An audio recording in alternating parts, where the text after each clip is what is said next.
Hello viewers, কেমন আছেন সবাই? আশা করি অনেক, অনেক ভালো আছেন। সো আজকের যে ভিডিওটা এটা মূলত রি-ইজার নিয়ে। রি-ইজার হচ্ছে ওয়েবস ফ্যাক্টরির একটা নতুন প্লাগইন। এটা মূলত একটা ডিজার প্লাগইন, কিন্তু এখানে রি-ইজার নাম দেওয়ার কারণ আছে। এর কারণটা হচ্ছে যে এটা একাধারে ডেজিং করে আবার রেজিং করে। তো ডেজিং আর রেজিং জিনিসটা কি আমরা একটু দেখব। প্রথমত সেটা বুঝি।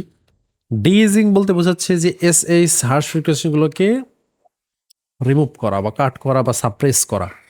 সেটা আপনি এই নবটা বাম দিকে ঘোরালে করতে পারবেন মাইনাসের দিকে। আবার যদি আপনার ভোকালের এসএইচ দেখা যাচ্ছে যে কোনো কারণে নেই বা খুবই কম, তখন সেটা আবার আনন্যাচারাল শোনে। আপনি চাইলে এটা ডান দিকে ঘুরিয়ে আপনার এসএইচ এর পরিমাণ আবার বাড়াতে পারবেন। ঠিক আছে?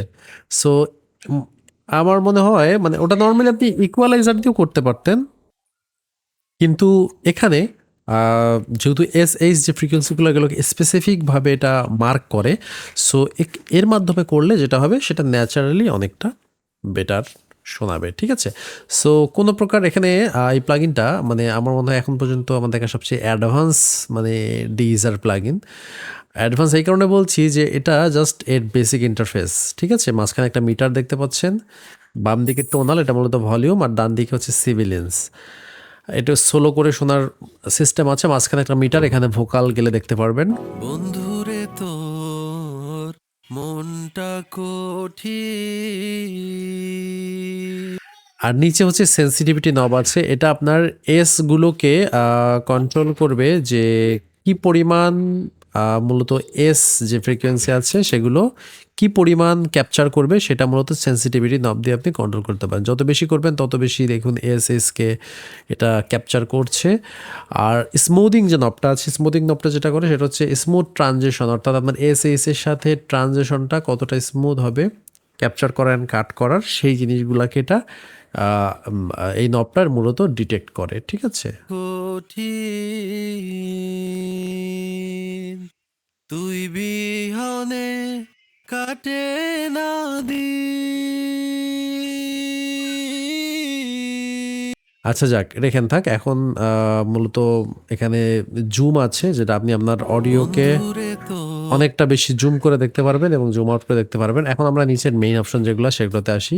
এই যে প্লাস চিহ্নটা দেখতে পাচ্ছেন, এটার মাধ্যমে মূলত এখানে ডিফারেন্ট ডিফারেন্ট প্লাগইন অ্যাড করা যায়। আপনি দেখতে পাচ্ছেন এগুলো সবগুলোই প্লাগইন, কিন্তু কম্প্রেসর, তারপরে হচ্ছে কনভলিউশন, ডিলে, ইনহ্যান্সার, ইকো, তার মধ্যে ইকুয়ালাইজারটা সবচেয়ে এখানে ইম্পর্টেন্ট।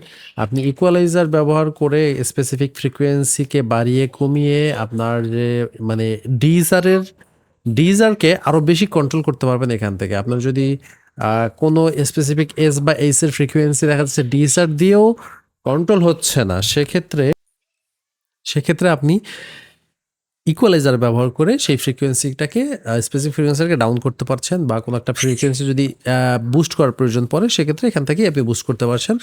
আপনার আর স্পেসিফিকভাবে আলাদাভাবে আপনার কোনো ইকুয়ালাইজার প্লাগইনের প্রয়োজন পড়ছে না। তো এছাড়াও এখান থেকে আমরা দেখতে পাচ্ছি ইকুয়ালাইজারের পরেও এখানে আরও অনেক জিনিস আছে। আচ্ছা, এখানে একটা বিষয়, সেটা হচ্ছে যে ইকুয়ালাইজারটা আমরা এখানে ব্যবহার করব না, এটা দুই সাইড আছে, এটা মূলত টোনাল আর সিভিলেন্স। আমরা সিভিলেন্স সেকশনে সেক্ষেত্রে ইকুয়ালাইজারটা ব্যবহার করব, করে আমরা এখান থেকে এই জিনিসটাকে কন্ট্রোল করতে পারবো। ঠিক আছে? আর সবচেয়ে মজার যে জিনিসটা এখানে সেটা হচ্ছে কি, আপনি সিভিলেন্সের মধ্যে আলাদাভাবে বিভিন্ন ভিন্ন ইফেক্ট দিতে পারবেন। আপনি চাইলে শুধু সিভিলেন্সের মধ্যে আপনি সিভিলেন্স বাড়িয়ে আপনি এখান থেকে ডিলে দিতে পারবেন। ঠিক আছে? ইকুই করতে পারবেন, ডিলে দিতে পারবেন, রিভার্ব দিতে পারবেন। হ্যাঁ, এখানকার মধ্যে এগুলো শুধু যে ফ্রিকোয়েন্সিগুলো সেগুলোতে রিভার্ব দেওয়া। বন্ধুরে তোর মনটা কঠিন। আপনারা তো শুনে বুঝতে পারছেন যে কঠিন যখনই মানে ফ্রিকোয়েন্সিগুলো আসছে তখন এখানে ওভারঅল যে রিভার্বটা কাজ করছে। মানে এগুলো মূলত কি সাউন্ড ডিজাইনিং এর জন্য। আপনার এগুলো তো গানের ভোকালে ব্যবহার হবে না কখনো, বাট স্পেসিফিক কোনো ইফেক্টস হিসাবে বা ব্যাকগ্রাউন্ড ভোকাল হিসাবে বা অ্যাড লিপস হিসাবে যখন ব্যবহার করতে যাচ্ছেন তখন কিছু কিছু ক্ষেত্রে এটাও ব্যবহার হতে পারে। আর টোনাল যে অপশনটা আছে আমরা বাম দিকে যদি দেখি, তাহলে টোনাল অপশনে আমরা এখানে দেখতে পারবো এখানেও কিছু ইফেক্টস আছে যেগুলো ওভারঅল আমরা এই প্রজেক্টে ব্যবহার করতে পারি। বন্ধুরে তোর মনটা কঠিন তুই বিহনে। অর্থাৎ ওভারঅল আমরা ভোকালের মধ্যে কিছু ইফেক্ট আমরা এখান থেকে দিতে পারি। এখানে আমি একটা ডিলে দিয়ে দেখছি।